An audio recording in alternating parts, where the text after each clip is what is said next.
It's always really hard to learn much about your team in a red-white scrimmage setting. However, it's also really hard for me not to be overly impressed with the way Steven Enoch looked.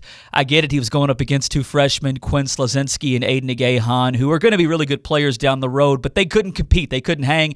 Enoch was too big, too physical, and really just too good for those two guys. So with all that said, I understand the competition wasn't really all that tough, but man, he looked much more sure of himself. He looked much more polished, really just playing with a lot of confidence, and really more than anything, he didn't get winded. He was in great shape, and when Wara and Enoch last year went through the process of deciding do they want to come back to school or do they want to keep their name in the draft, I went back and looked at Enoch's numbers, and I'd forgotten at times he was really, really, really impactful for this team. Now, there were also games where he played 20-plus minutes, and you didn't even notice he was there, but I think it kind of makes sense. He's a rare case. He's a fifth-year senior, but last year as a fourth-year junior, that was really his first taste of significant minutes in college basketball. He went to UConn for a couple of years, didn't really play, certainly didn't get developed under Kevin Ollie, and then he had to sit out one season when he got to U of L. Well, then last year, I think that makes sense as to why he was so inconsistent, because honestly, that was his first significant experience.